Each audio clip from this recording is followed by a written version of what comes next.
Assalamualaikum warahmatullahi wabarakatuh. Perang anti-belasting atau pajak era kolonial pada tahun 1908 menjadi peristiwa puncak kebencian umat Islam Indonesia terhadap Belanda. Api jihad melawan kolonialisme Belanda pun menyala di berbagai kawasan di Indonesia. Tinta emas perjuangan umat Islam dan ulama ini terukir abadi dalam sejarah masyarakat Minangkabau dan masyarakat Bima. Mereka tak gentar untuk berjuang melawan pasukan Belanda yang bersenjatakan persenjataan yang modern. Para ulama berdiri di depan, memimpin perang dengan selalu menggelorakan semangat jihad fisabilillah kepada para pejuangnya. Salah satu seruan yang kerap digelorakan oleh para ulama ialah perjuangan melawan orang kafir atau Belanda adalah jihad fisabilillah. Kesewenang-wenangan Belanda dalam memberlakukan penarikan pajak untuk berbagai keperluan masyarakat dinilai tidak adil.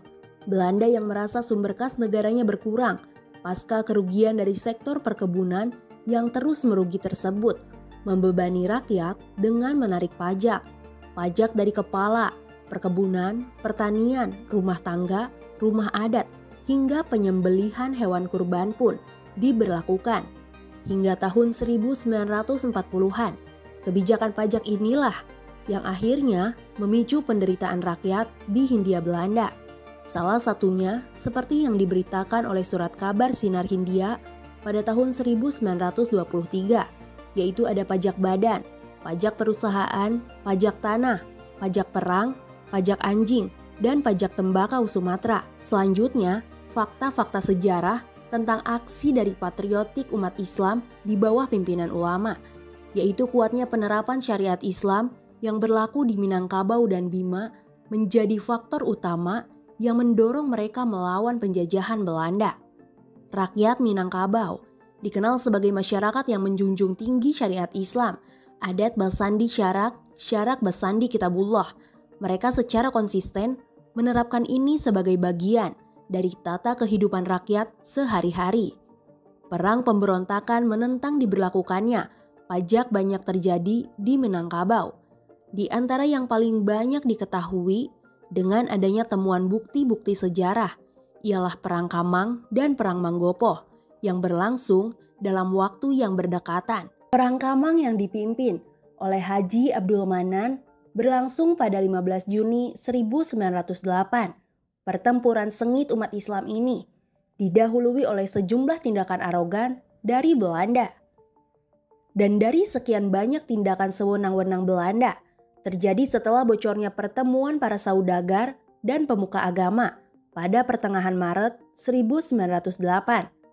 Pertemuan tersebut merespon keputusan Belanda melakukan penarikan pajak pada 1 Maret 1908. Para saudagar, ulama, dan masyarakat Minangkabau dalam pertemuan tersebut menyepakati bahwa mereka akan melakukan penolakan atas kebijakan pajak dengan risiko apapun.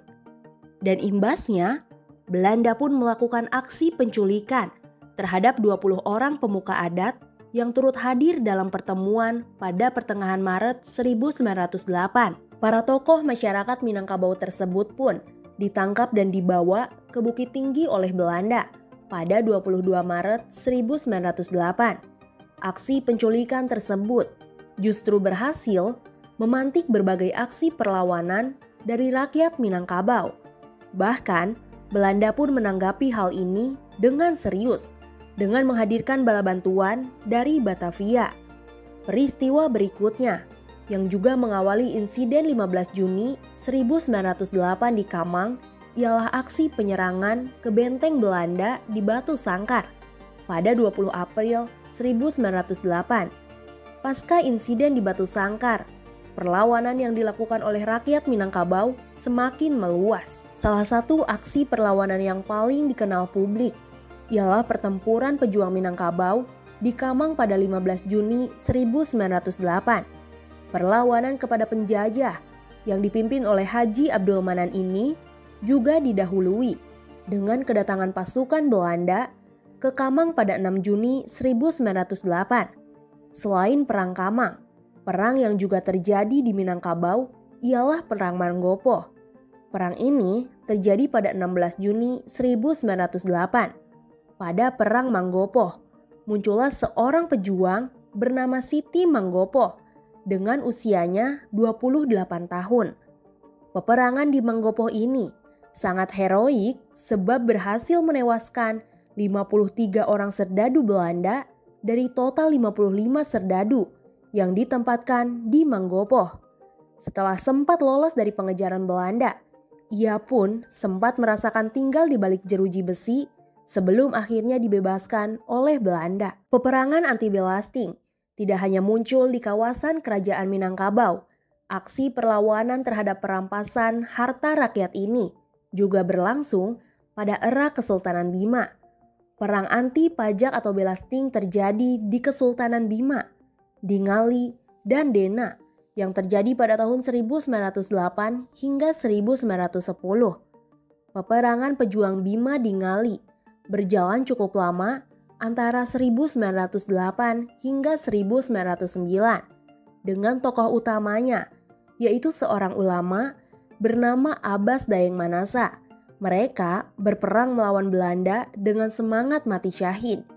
Jihad Kesultanan Bima melawan Belanda yang lebih lama dari Ngali berlangsung di Dena, dipimpin oleh seorang ulama bernama Haji Usman atau Abu Jenggo. Ia dibantu oleh ulama lainnya seperti Haji Abdul Aziz, Haji Abu Rohim, La Mahamu Amabeda, Ompu Anco, Haji Hasan, Haji Abu Bakar, Haji Husen, dan Haji Mustafa. Para ulama di Kesultanan Bima memimpin jihad menentang kewajiban Belasting. Mereka secara tegas mengatakan tentang tujuan dari peperangan tersebut ialah untuk melawan dau kafir atau orang kafir. Dalam hal ini ialah para penjajah Belanda. Hal ini dipicu oleh keengganan mereka untuk membayar bea pajak, melakukan kerja paksa dan tunduk di bawah perintah orang kafir.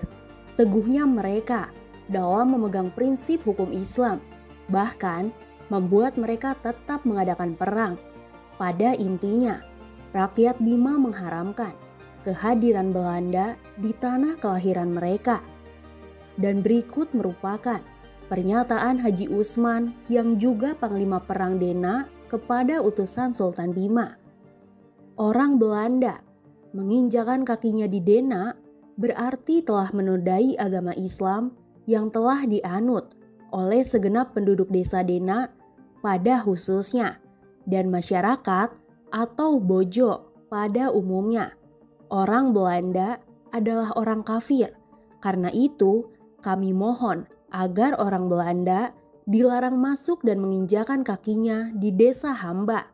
Kalau Belanda diizinkan masuk, berarti Belanda telah menginjak dan menodai masyarakat tanah Bojo yang tercinta ini. Masyarakat Dena ingin menyucikan agama Islam dan dianut oleh seantero masyarakat yang berada di desa Dena. Rakyat Kesultanan Bima dan Kerajaan Minangkabau merupakan kelompok masyarakat yang sangat kuat dalam menerapkan syariat Islam. Kedua rakyat dari dua kerajaan ini tak segan-segan menyebut Belanda sebagai orang kafir. Sejak berdiri sebagai Kesultanan Islam pada 5 Juli 1640, Islam menjadi sumber hukum bagi rakyat Bima. Berlakunya syariat Islam di Bima berlangsung hingga beberapa abad kemudian, tepatnya sebelum dihapuskannya Mahkamah Syariah pada 1906. Upaya Belanda dalam menaklukkan Kesultanan Bima sejak awal kedatangannya dilakukan dengan berbagai perjanjian yang terus-menerus dipaksakan. Hal ini dimulai dengan adanya perjanjian lisan antara Sultan Salisi atau Sarise dan pihak kompeni.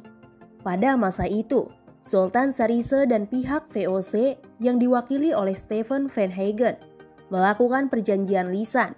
Perjanjian tersebut dalam sumber lokal ialah pada masa itu, Sultan Sarise dan pihak VOC yang diwakili oleh Stephen Van Hagen melakukan perjanjian lisan.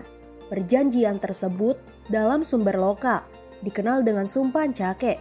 Setelah itu, keduanya terlibat hubungan dagang dengan komoditas utamanya berupa beras. Perjanjian berikutnya dengan pihak Belanda dilakukan pada 8 Desember 1669 yang terjadi pasca Perjanjian Bongaya pada tahun 1667 yang dilakukan oleh Sultan Hasanuddin pada Kesultanan Goa. Sebab sebelumnya kedua kerajaan Bima dan Goa terlibat kerjasama untuk mengusir Belanda. Pada perjanjian yang ditandatangani oleh era Sultan Abdul Qahir Sirajuddin, Belanda mendesak Bima untuk tidak memberlakukan tarif pajak bagi kapal-kapal Belanda. Sejak saat itu, setiap ada pergantian sultan selalu disertai dengan perjanjian-perjanjian baru yang bertujuan untuk menundukkan Bima. Hal ini terbukti dengan perjanjian yang dipaksakan oleh Belanda pada 8 Februari 1765. Belanda secara sewenang-wenang melarang Bima berhubungan dagang dengan pedagang lain, baik itu bangsa Eropa maupun kesultanan Islam lainnya di Nusantara. Termasuk di dalamnya penarikan pajak barang ekspor dan impor yang dikuasai oleh Belanda. Salah satu rentetan perjanjian Lengverklaring atau plakat panjang yang dilakukan oleh Belanda. Siasat licik untuk menguasai Bima dilakukan pada akhir abad ke-19 pada masa pemerintahan Sultan Ibrahim pada tahun 1881 hingga 1915 ketika Kesultanan Bima dipaksa tunduk dengan penandatanganan kontrak politik panjang atau plakat panjang. Belanda terus-menerus memaksa penandatanganan perjanjian mulai dari 20 Oktober 1886, kemudian diperbarui dengan perjanjian 5 Oktober 1887, lalu 24 Juni 1889. Puncaknya, terjadi perjanjian baru tentang penarikan pajak bagi rakyat Bima oleh Belanda pada 29 Desember 1905. Perjanjian bulan Desember tersebut membuat rakyat Bima mulai dibebani oleh aneka pajak dari Belanda, mulai dari bea cukai, pajak pelayaran, dan pajak ekspor. Lalu setahun kemudian, pada Desember 1906, Belanda memberlakukan pajak penghasilan atau pajak kepala dan berlaku pada 1 Januari 1907. Bagaimana menurut kalian? Tulis pendapat kalian di kolom komentar.